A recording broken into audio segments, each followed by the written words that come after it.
Hey, this is Pastor Curry, pastor of the Zion Fair Baptist Church, Wilmington's most exciting church, the church that love ya and anything you can do about it. Today with Coffee with Curry, I decided after having Brother Kobe Owens on to try to bring in some more of our young activists who are really trying to impact the community upon which they serve and live. So what we wanted to do is we're going to dedicate a couple shows. Next week, quite naturally, I'm going to bring my daughter in, not as an activist, but just to do some summer things that you can see what we're doing with our lives. But I want to really today hone in on activism with young people, because some of our elders of the community have failed us. So we want to see where we're going and whether or not there's hope in the future. Why don't you call somebody real quickly? Tell them Coffee with Curry is on, and let's get after it.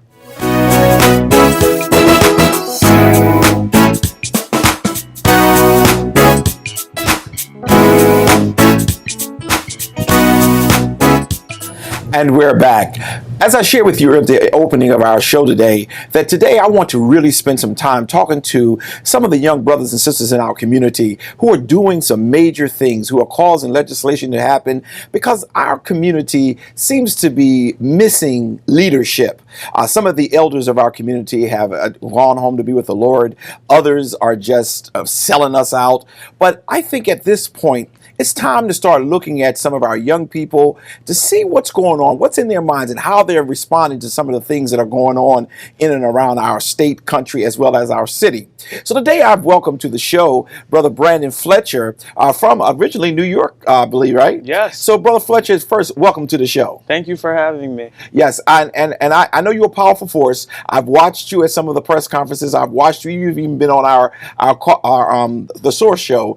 But today I am just so interested in knowing a little bit about you. The next segment, we're going to get into some of the things that you're passionate about. But I want to start off by just talking about, who is Branden Fletcher? Where is he from? Who is his family? Yeah, well, thank you again for having me today. My name is Branden Fletcher. I was born and raised in Brooklyn, New York. Okay. From a young age to about 11 years old, before my family decided to move us all from New York to Delaware for just like a better quality of life. Okay. The hustle and bustle was catching up to us. They wanted us to have slightly better schools, put down money for a house, so that we could live a better life. And so Right. we came to Delaware, and I went to William Penn High School. Okay. Graduated from William Penn High School, got a scholarship to go to the University of Delaware. Excellent. And now I'm here, living on the west side of Wilmington, just working. Now, first, you said you came from New York. Was that with the mom and dad, or just mom, or how did that So work? it was mom and dad. Okay. And my older brother and my younger sister. Oh, okay. So you're in the middle. I'm in the middle. Oh, wow. All three of us, plus mom and dad, came down to Delaware. When we first came here, my mom, she got a job at the William Hicks Anderson Center. Okay. As like a case manager back in 2011, 2012. And so went to the William Hicks Anderson Center and grew up, playing basketball there and doing clubs. And, they just wanted us to have a better quality of Absolutely. life. But I think at the core of it was the affordability. Right. Okay. New York was getting Yeah. more and more expensive, and we lived in a traditionally black neighborhood in central Brooklyn, where now it's completely gentrified, and the rental housing is extremely high. Our family bought a brownstone back in the 1950s for like $50,000. That same houses on that block are now $2-3 million. Yeah. And so really the affordability aspect is why my family decided we should pick up our stuff and move to a different place. And Delaware was one of the options. Excellent. I like the way you even brought that to the front, because as your family was making decisions, it was economics. I mean, even though they wanted a better quality, but in order for you to have a better quality life, economics, I can't even say the word, economics has to be a part of that as well. Yeah. So as we looked at mom, dad, bringing you and the other two siblings that you have to Wilmington with the hopes, the desires, the dreams to having a better quality of life, How you said you graduated from William Penn, William Penn High School, 2018. and did you went to the University of Delaware? Yes. Did you graduate from University? I'm still there. You're still there. Okay. Yeah, All right. I'm actually a public ally right now, which is like a nonprofit focused on like professional development, and so I'm doing that. I took a gap year to be placed with the Eviction Defense Project, and so my role is to help tenants navigate their eviction and connect them to resources to help keep them stable in their homes. Right. And so I do that, and I'm finishing up my final year of school next year. Excellent. I'm starting to see the connections even before next segment is when I really want to talk about some of the things you're passionate about and some of the things you're being activist for. But I can see it brewing out of what you're doing, and I'm very glad that as a young brother, because you're still in college and you're doing some major things here in the state of Delaware. Let's talk a little bit about when you arrived to Delaware. Quite naturally, you were still young, but you obviously start seeing some things that was troubling you.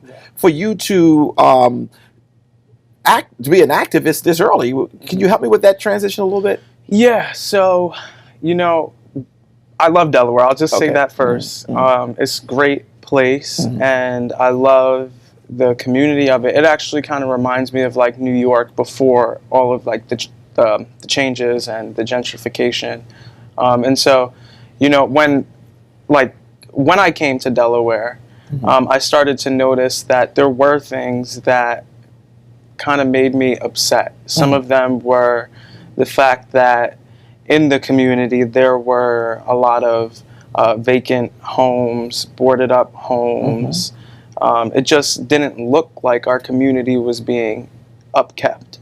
I knew that there were great people in the community, but some of these issues that I saw, like vacant lots and boarded up homes and the drugs in the community, was really, really upsetting for me. And then going to William Penn High School, there was a lot of they talk about the school to prison pipeline now, about how the over disciplining of young black and brown kids for things that white kids would simply just get a pat on the wrist for, were over penalized, put in suspension. And so those were things that I saw. And I think I call it the perfect storm, because as I was seeing that and I was learning about what was going on in government and taking time to look at the elections, and all of that kind of just sparked something in me that was like, wait a minute. Things look like the way they are, but how do we move to change the things that we see that aren't right or fair? And so I think after 2016, I kind of just nosedived into what you would call like community organizing or political activism, which I didn't really know much about. I knew I wanted to see my community have nice homes and have good schools that are fully funded with all of the resources for my peers so that they can develop into individuals. And so seeing that and becoming a community organizer, I kind of just like started talking to people in my community, in my school. Towards my senior year of high school, I started registering people to vote in the referendum that our school, Colonial School District, was having because of cuts in the budget, and teachers would have been fired. And so in that moment, I was like, I can't just sit back and not push. Now, when you did that, let's go to that referendum. When you pushed for people to vote and things like that, did you get what you were looking for? The first time, no. Okay. So the first time I wasn't engaged because I just didn't think like, it is what it is. We'll just leave it up to the people to decide. But when the referendum failed, the school had a second chance to bring it back up.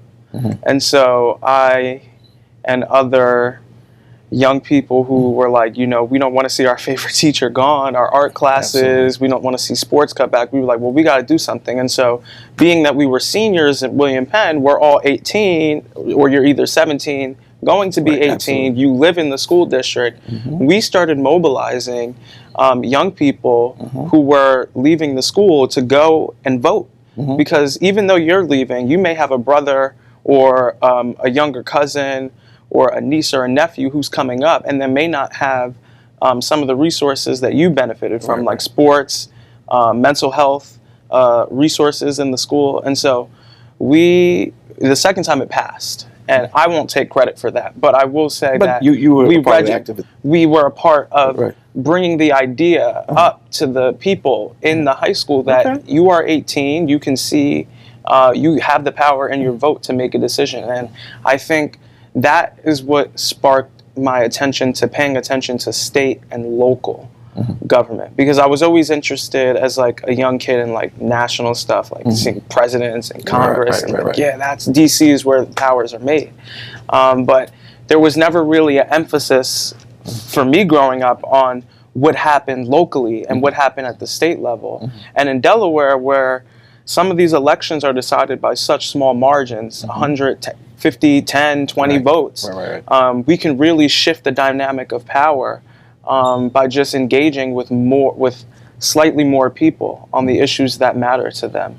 Now, would you agree with me or disagree with me on when you chose to get involved is when you start seeing change? Not at first. Because you're saying not at first. Yeah. So let's just go back a little bit. At first, you said you saw things. You said, well, whatever it's going to be is going to be. You got involved with that referendum, and it went in the favor of what you thought it should be. So never is it. So let's go to a different way then. Is there things not current, because we're not there yet, but things that you've been an activist for? Are there some things you wanted and it just didn't happen? Or that's what I'm asking. I'm not asking before you got engaged in the process, but now that you're engaged in the process, people you wanted to get elected, those type of things, so that they can make change and positive change in the community. Have you seen that you're being very active, engaged in, have really made a difference? I think so. Okay. I think that by me being engaged, I'm able to have a voice or a say in the political process. But one of the things that I try to do in my work is it's not just about one person. It's not just about me. Absolutely. It's about me developing the leadership of other people in the community who also want to see concrete changes in their community to get involved in the process. And so I've been involved with registering over 500 voters on the west side of Wilmington. Which is huge. And we really want to engage the community to know, like, it's not just about voting in the election, but what happens after the election? When these people are in power, how do we hold them accountable? How do we ensure that we're seeing something of substance come out of our vote for them? And so in my work as an activist, I do believe elections are important, but the organizing doesn't stop there. It actually begins once the election happens, to consistently engage people in the process. And what I love about your generation, and I see you struggling a little bit when you're talking to me, because you don't want to take the credit. You don't want to be, it's about me. And I think that's honorable. But and you got a person from my generation where you have a bunch of people who always think it's about them. And so I see the struggle that you're having, and I appreciate that, because I don't want anyone to believe one person. But honestly, even though you're one of maybe 30 or 40 young people who really are passionate about helping others, today you're on the stage. And what I need some person who's watching you to understand, one person can make a difference. Getting involved can make a difference. It's not to make a difference so that your name can be in lights. It's not making a difference so that you can be noted as the leader. But I also know that a body has to have one head. Who will be the leadership in our community matters. So while I'm asking you the questions, because you're in the seat today. Kobe was in the seat last week. We don't know who's going to be. Well, we don't know what show is going to be next week. But the impact that you're making caught my attention. I watched what happened, and we're going to talk about that a little bit later, with this whole eminent domain. I watched it, and I saw you at that meeting. Well, I wasn't there, but I saw some of the footage. So, yes, it's not just you. But if you are out of the equation, things may not get done. And I want every person to be empowered to that point where without them getting involved, things will not happen. The way y'all shut the city down, the way y'all had the old head politicians scared and eating their fingernails over the shooting, I think it was like a year and a half ago.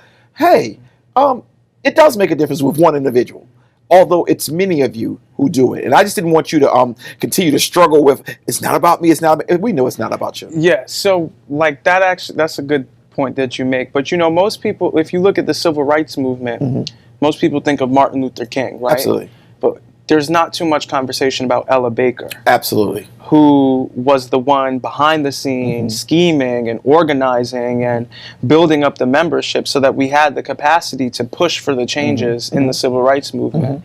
And so I think one of the quotes that she said was, "Give light and people will find the way." Yeah. And so I think as an organizer, for me, it's my job to give light to the issues that the community is facing and helping them develop themselves to address these issues. Because I can show up to a city council meeting today, I can show up to a state meeting tomorrow, and the next day, and the next day, but that's just one person. If we're truly committed to engaging and pushing for the issues, we have to work on building up the leadership of people in the community who may not always show up, who may not know who a city council person is or know who their state legislature is, doesn't know what the state legislature does or the city council does, or that they have power over something like eminent domain coming into our communities. And so I'm more focused on that. You know, that's the excellent work. and that's honorable. But what I want to make sure is that whoever is watching, getting involved matters. And it starts with the individual. Then it spreads, and we're not looking for no giants. We're looking for people who are in the trenches doing what needs to do. Look, we're going to take a break, but when we come back, I want to talk a little bit about some of the things that you're involved in, and we're going to just let this show evolve as we go along. Okay, we'll be right back.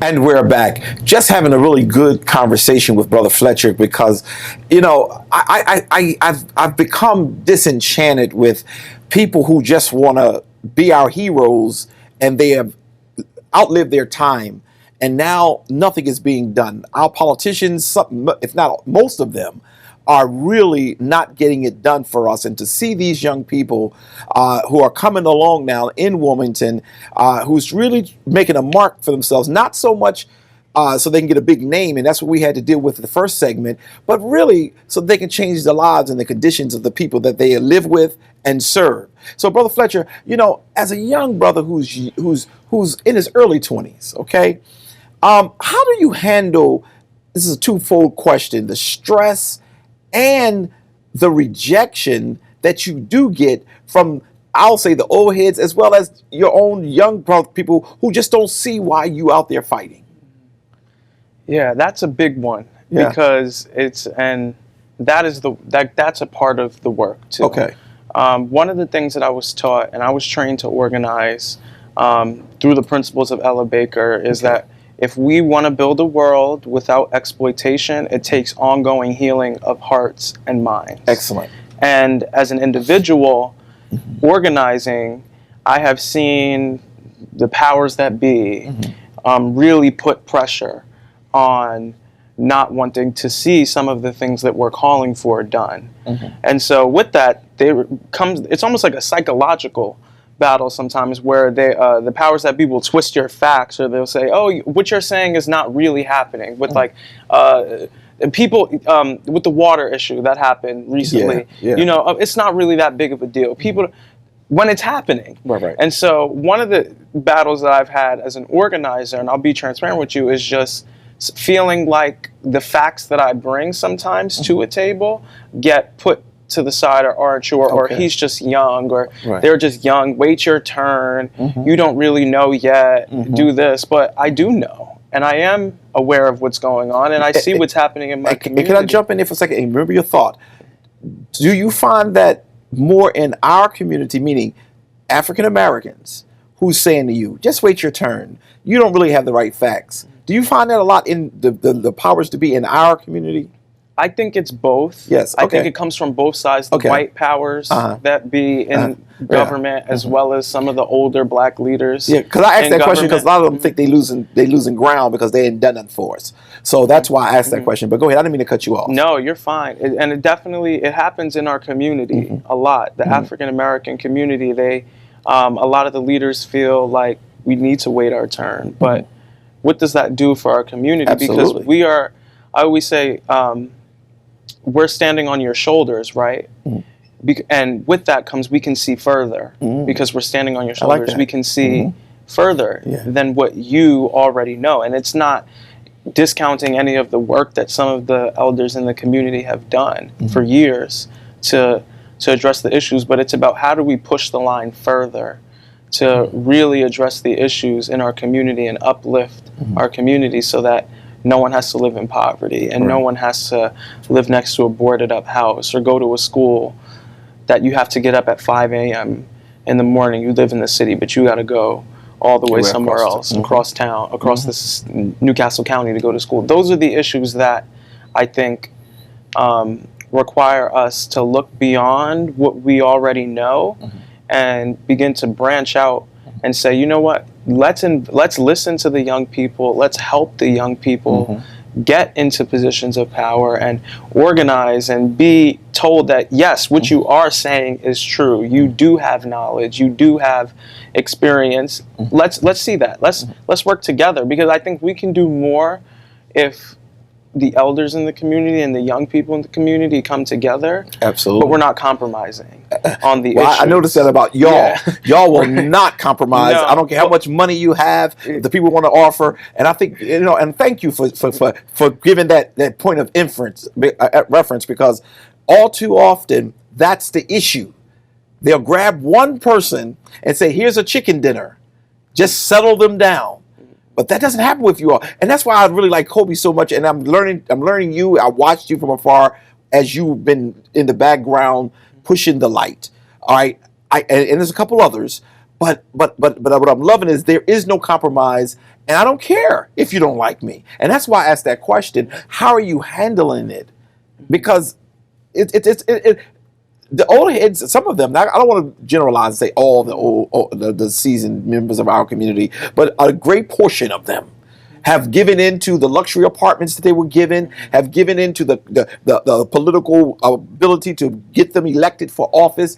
But you all have made up your mind, no, we're going to fight for this community and we're going to be fair about it.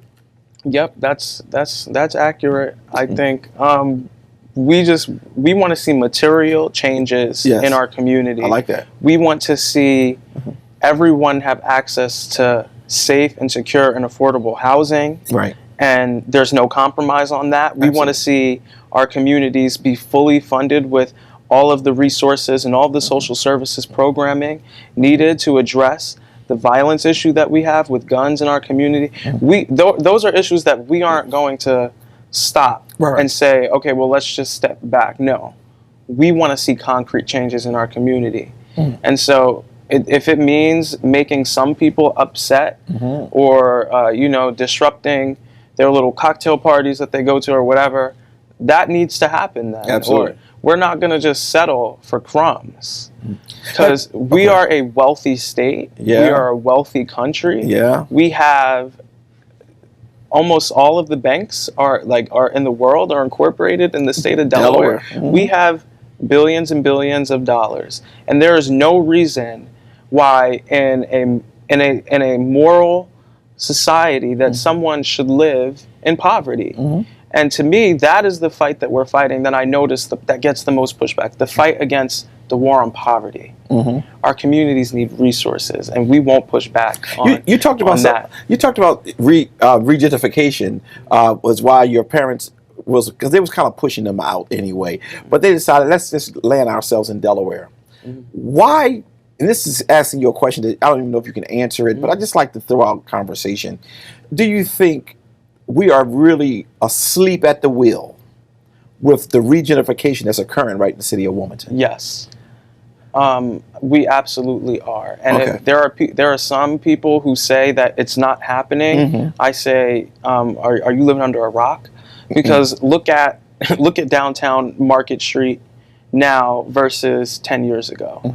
Look at the riverfront 10, 15, 20 years ago. There was nothing there.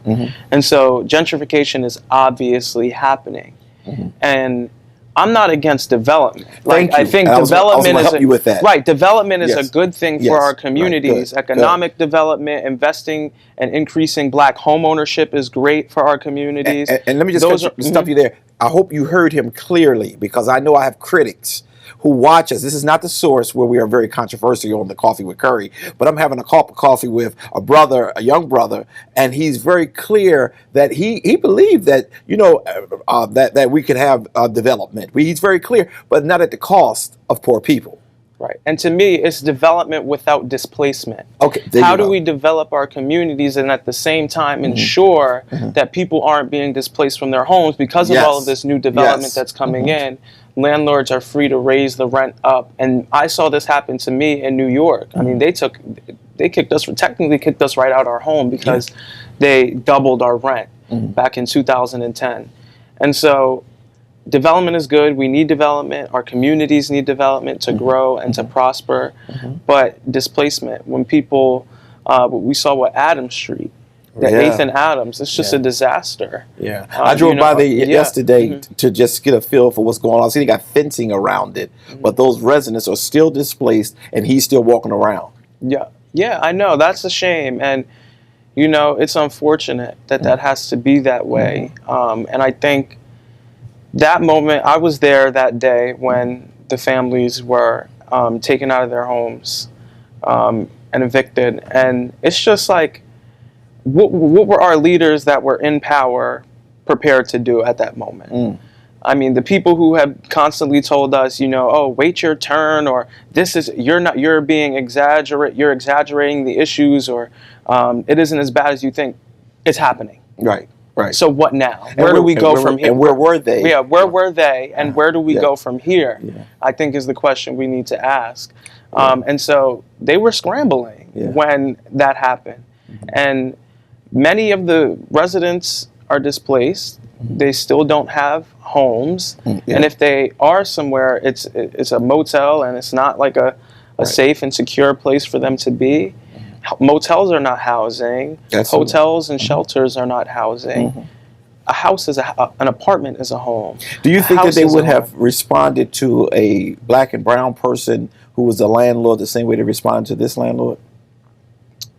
I'm not quite sure. I don't know.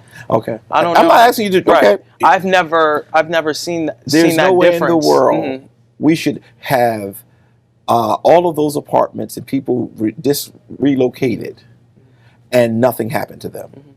I've known people in the city of Wilmington who were considered as a slumlord, and their house was almost taken from them.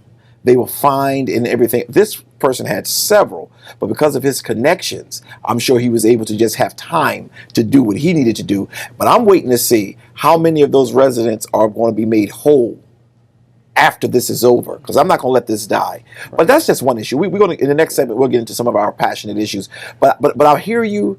The regentrification is going on in our city right now. And some of the seasoned members of our community have told you, wait your turn. You sit down, relax. But as things are happening, where are they? Why aren't they raising the horns up now, saying, even before now, saying, look, this can't happen? Because some of the stuff that is happening could be avoided if somebody would raise their voice now. Yeah, I agree with you. And to me, it's just personal. Like, I want to be a homeowner. Okay. Eventually, I want to own my home and live here in Wilmington. But with the costs going up and the prices being so high, it's becoming harder for not just me, but a lot of people who come from working class backgrounds. Yeah. I don't come from a silver spoon in my mouth. My parents both work hourly wage jobs. I grew up knowing the value of that. But it's becoming harder for many people to be able to afford to live. But can you imagine, you are being college trained. So your chances are better, but it is not where it needs to be. Because being that you're college trained, hopefully we'll be able to land a job that will give you some income that's affordable. But what about those persons who just worked their whole life? At one point, and I'm at one point in Delaware, okay, working at General Motors, working at Chrysler, working at the dock, you could make a living, raise your children, send them to college, and do well. All of them things are gone. Yeah, that is so sad. And the reality of the situation is that many people in Wilmington right now are living paycheck to paycheck. Yeah. They're spending more than half of their monthly income on rent. And that doesn't even begin to include the rising costs of food, utilities, transportation, prescription drugs, daycare. All of these costs are going up for the average Wilmington resident. Right. So yeah, it's good. We need more people to go to college, but what about the person? Not everybody can work at Google. Right. What about the person who has kids and they maybe couldn't get to college because they had their kids? Like, how do we help the average working person earn a living wage and a union paying job, a good job with benefits? It's almost like it's an attack on poverty. Yeah. It's like they're attacking those who are poor to keep them poorer, but yet we tend to believe that we are the state, the city, the place where you can come and live well. And I think even your parents probably looked at that when they were in New York, saying Delaware is a better place for us to raise our children. But then you've gotten here and you've been able to see that it is not as rosy as they have certainly. Yeah, a lot of the inequities in Delaware are like right up front and center in your face. Like you can be right downtown and see all the banks, and then 2 blocks you're right next to vacant homes and boarded up homes. And so to me, like, that was like the most eye-opening thing, is that it was right front and center. Well, what they'll say, able to see. What they'll say immediately is, that's why we got to have this eminent domain bill. Because if I can get rid of all of those blighted properties, I can put in new properties and then build them up and make it right. But that is the hidden agenda to regentrification. Yeah, absolutely. I mean, what for? I say, why push eminent domain through? Yeah. I think it was a week before the end of the legislative session. Like, why do that?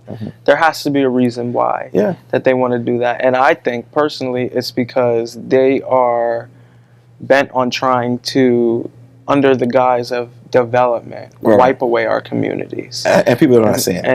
And it's not right. I mean, the mayor, and I will say I disagree with the mayor on nearly everything. I don't. He's a Democrat. How can you disagree with him on everything? I've been a Democrat since I've been registered to vote. Yeah. I vote for Democrats. I support Democrats in the general election. And, I think I disagree with him on a lot. Yeah. And for me, to say you want to push through an eminent domain under what you have said is a community development plan. What is the community development plan, Mike Przicki? Yeah. Let us know. Like, have you actually spoken to the community and listened to what the community actually wanted and needed to see change in their community? Before you say we need to change public use to a community development plan, there's no community development plan. Yeah. And so, eminent domain can be good for communities. It can be. But we already have that bill on the books. Right, it's already there. Yeah. And so the city needs to use what they have already to address the issues of vacant lots and boarded up houses. This isn't because, like, people are saying, oh, like, young people who are out here saying this, they don't live next to these communities, so they don't know. We do live next to these communities. We see what's happening in our communities, and no, we don't like it. We don't like to see vacant lots and boarded up homes. I would like to see the boarded up and vacant homes in my community redeveloped and given to people at an affordable rate so that our communities can be whole once again. But that doesn't mean you wipe away our community through eminent domain under what a community development plan, but there's no community development plan. Because we have seen what the city has done. They have lined up properties for luxury real estate developers like Buccini Pollen, Pedinero, all of these developers who are developing and not building affordable housing. Let's use what we have to develop more affordable housing for people. And that's what we want to see. This isn't about not seeing our communities changed. It's about doing it in a way that protects and keeps our communities the way that they are. I like living in a black and brown city. I also love living amongst white people and all other races and community members, because I'm from New York. That's who I am. Right. But I don't want to see a community that is 70% black and brown be completely wiped away, or people have to move out of the city of Wilmington because they can't no longer afford to live here. Yeah, we're going to take a break, but after we come back, I want to just talk about some of the politicians that you're not going to say the names. If you want to, you can. I can. I ain't scared of nobody. But I want to just talk about that and some of the things that you are very passionate about as we come to our last segment, all right? Sure. We'll be right back. You've heard the word gentrification mentioned in the news, in the industry you're working in, or maybe even in some political context. Well, gentrification is happening more and more in the world around us, so it's important to understand what people are talking about when they rattle off this word. Gentrification is the process of a low-income and sometimes crime-ridden urban area transforming into a more upscale and affluent area. Gentrification is usually initiated by affluent residents and businesses moving into an area that is accompanied by the renovation and reconstruction of buildings, parks, and other local amenities. It involves both economic and demographic change and a change in the overall makeup of the people who live in the area. As the area improves and becomes more desirable, property values, rents, and the cost of living will also become more expensive. Gentrification can result in displacing residents who may have lived in the area their entire life, but all of a sudden are unable to afford the higher cost of living, forcing them to move. Gentrification is somewhat of a controversial subject. In most cases, the areas that experience gentrification are initially low-income minority communities. And as the area improves and prices increase, it's the more educated and affluent residents that tend to benefit from the change because these residents are the ones who can actually afford to stay. It's the less educated, lower income households that are negatively impacted by gentrification. And this isn't just with renters either. Homeowners may own their property outright but see such a big increase in property taxes they can no longer afford to live in the area. Gentrification does not occur in every urban city, and it usually doesn't happen in the poorest, most dangerous neighborhoods either. Typically, there needs to be some kind of cultural opportunity in order for gentrification to occur.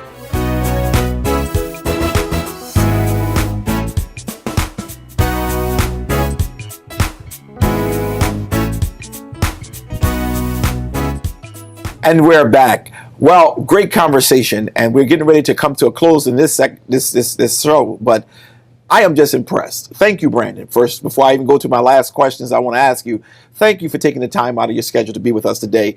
It is refreshing to know that there are young people who won't compromise. That's how I was raised. I believe that you have to be able to stand for something or you'll fall for anything. No money in the world should be able to cause me to compromise my people. I see that with you young people that were in this battle right now with bringing justice for all. But do you feel, in your own words, your own opinion, do you feel that the official elected folks that we got from our community, the black and brown community, do you feel they are delivering on what they need to deliver on in order to represent our community? I think there are some black and brown elected officials who are really fighting the fight. To name a few, Councilwoman Sinead Darby in the city council, Trippy Congo, Council President Trippy Congo has been pushing for some of these issues at the city level. At the state level, Representative Medina Wilson Anton, first black Muslim woman ever elected in Delaware. Representative Larry Lambert, Senator Marie Pinckney. You know, we have black elected officials in Delaware who are a part of this new generation to try to push forward issues that would address our community. But I think there are some who are more concerned about their legacy and holding on to the past that seem to be blocks to progress. I don't know what is actually preventing them from pushing the line on some of these issues that would greatly impact our community, like legalizing recreational marijuana. That's something I think, but the justice aspect of it, Okay. because there are All many right. people. I'm letting you're fine. There are many people who are behind bars for that, and now there are going to be some who are profiting from that. And so, Yeah. you know, the justice aspect of that. How do we reinvest in our communities Okay. All right. with those dollars that could come in? But, you know, issues like SB 101, which was the tenants' right to counsel, the fact that we had Black elected officials who didn't sign on to that, didn't get it out of committee, didn't push for those issues is a problem. When a majority Black city like Wilmington is facing a housing crisis and people are being evicted from their homes, issues like that, it's like, why can't you push on that? Can the city do that though? I understand it being a state thing, but couldn't the city put in an ordinance where they could protect those who are renting?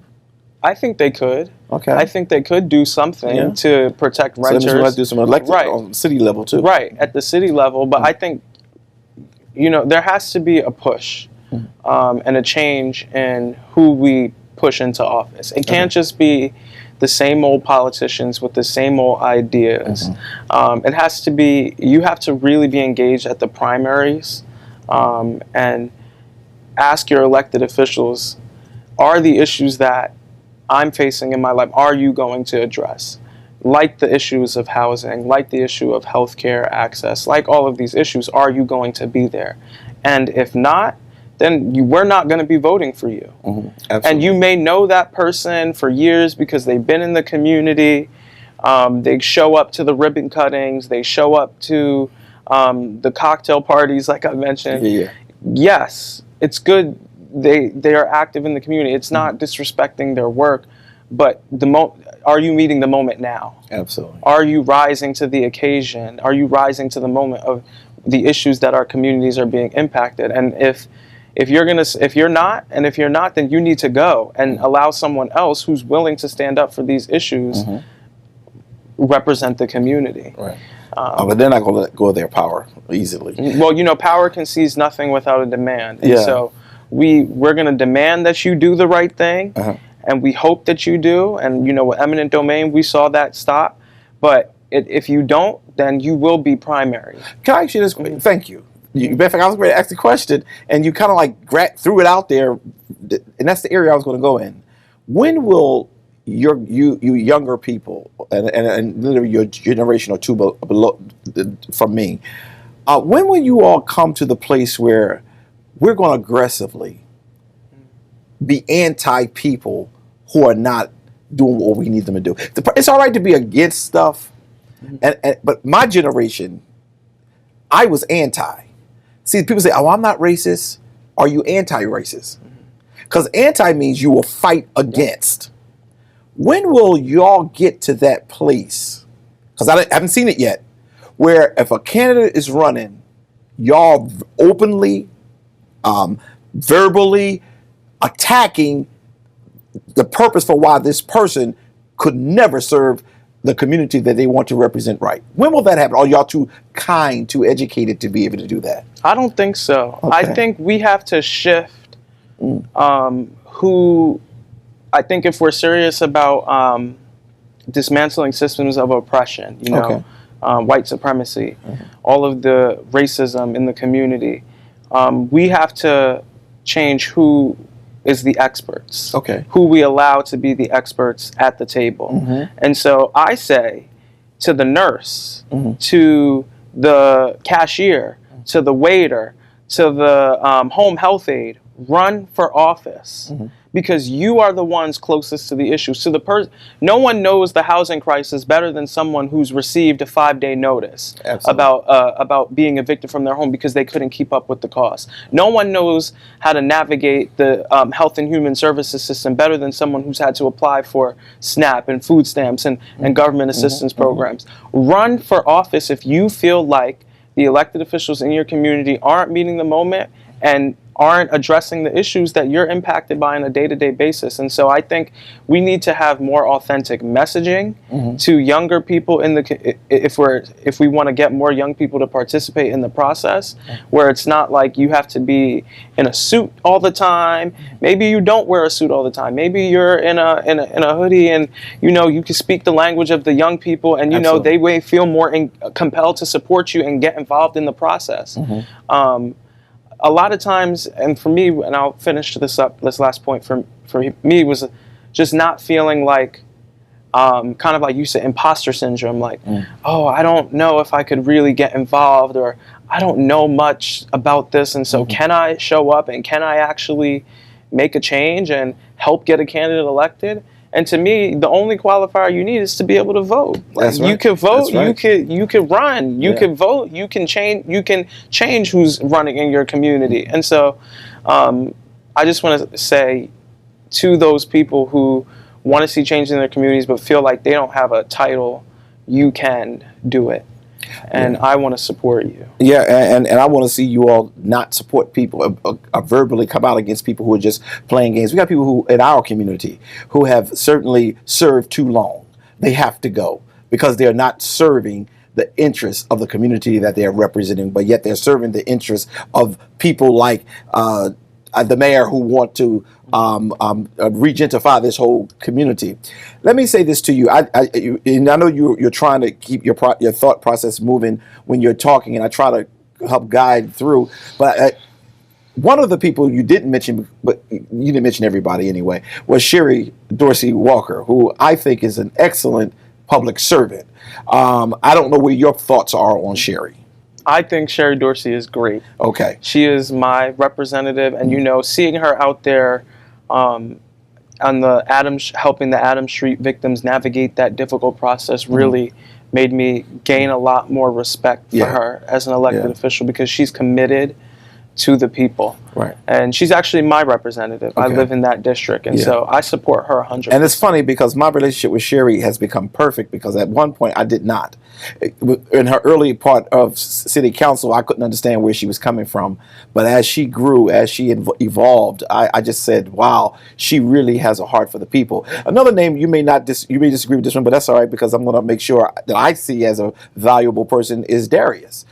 He has put a lot of money in certain things. I see you're reflecting, but that's all right. I think he has put a lot of money. He has tried to bring the resources to help highlight some of our history, to help bring some things into the community. Quite naturally, we're not going to agree on every bill he does, but I think he's one of the people who have not been given the appropriate attention as some others. But I'm going to give you an opportunity. I'm not going to ever silence anyone on our show. If you feel something differently, you have that right. But I think bringing resources back into the community is good. Okay. And I think that, yes, we need that. We need to see parks being built and all of those issues. So, yeah, I respect that and what he's able to do in Dover to bring the resources back to the community. But at the same time, I think not supporting a law enforcement officer's Bill of Rights and not being on SB 101 and not being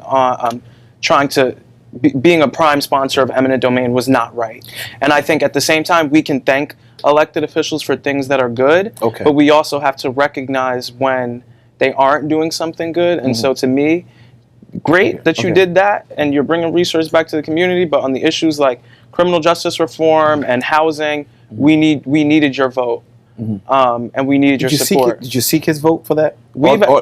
So I'm a part of the Homes Campaign, a volunteer housing group working on housing justice in the state of Delaware, and we sent over 1,200 emails and letters to all of the representatives in the city of Wilmington.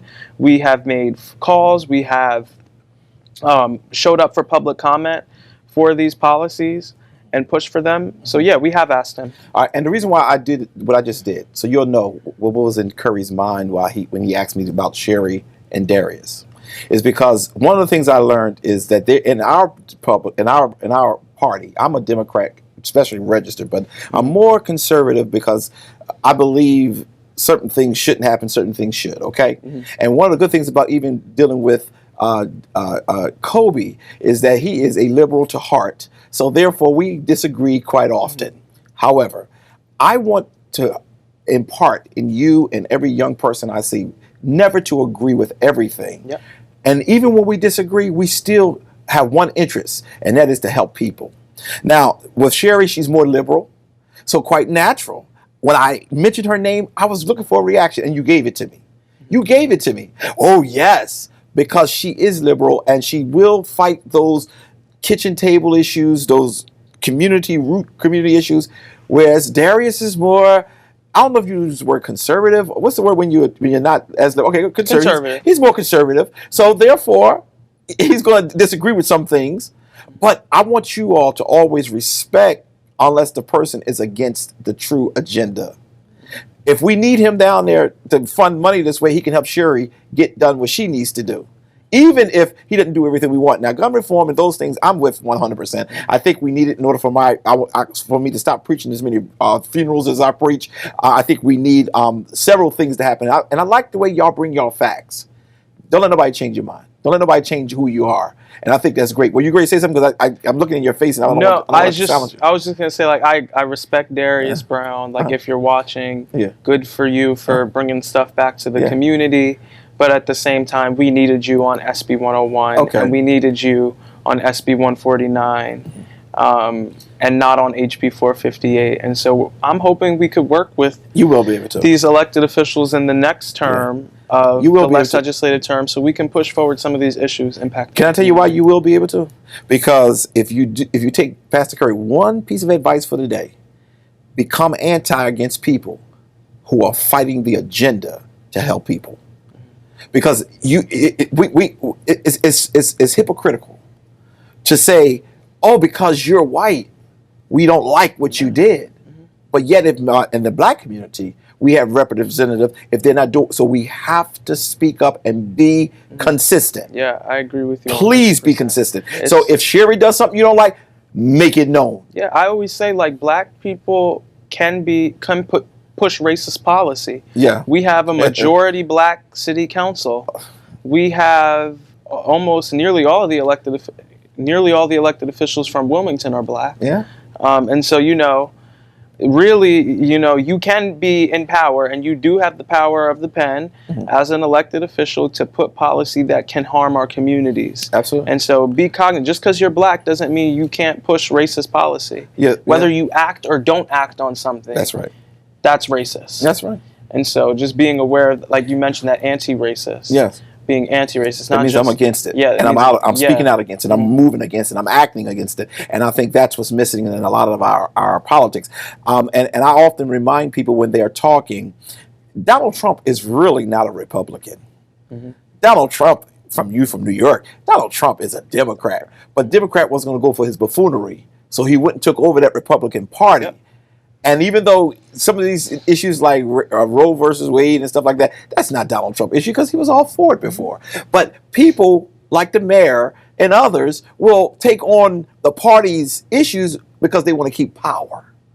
So as long as we can find some people like yourself and others who will go ahead and fight the fight and go against people who are doing wrong for those who in humanity you're representing, we're going to have a better year.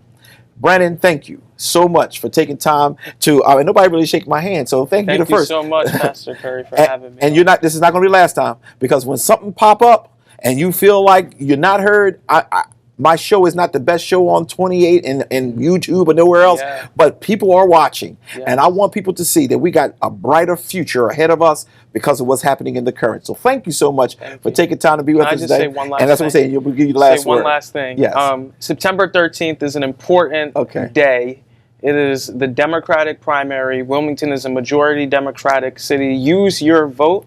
Use your power to make an important decision at the ballot box on who should represent you. September 13th. September 13th is the day. Okay. All right. You heard it. September 13th. September 13th. That's the day. Make sure you vote because that's where your power is. We'll be right back.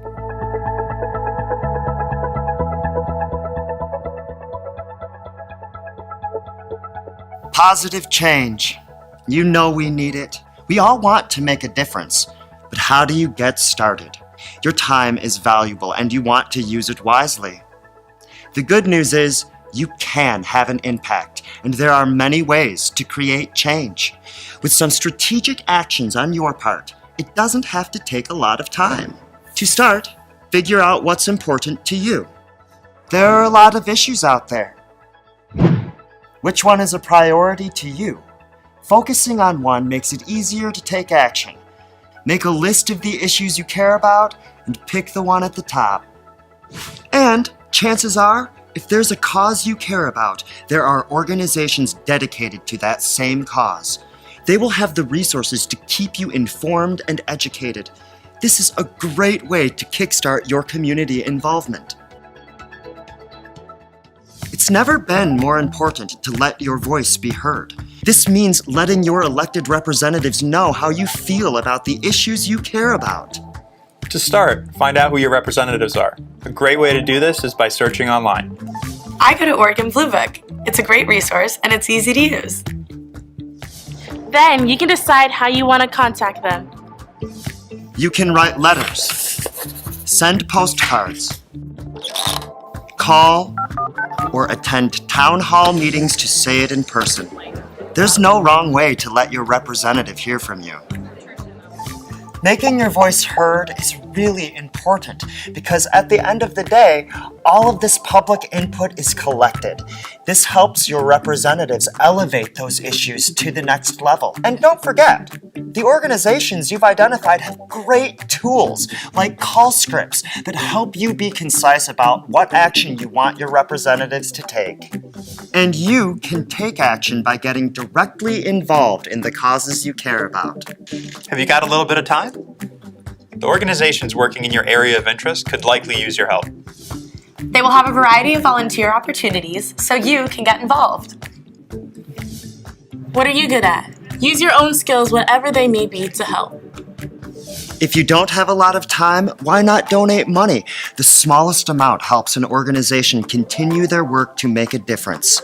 And don't underestimate the impact you can have by sharing their message on social media. Positive change. You know we need it. And now you have some ideas for how to get started and make a difference.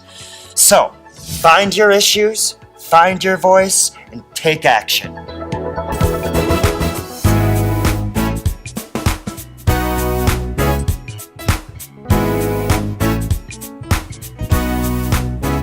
And we're back. What a joy and what a privilege it was for me to talk with Brother Branden.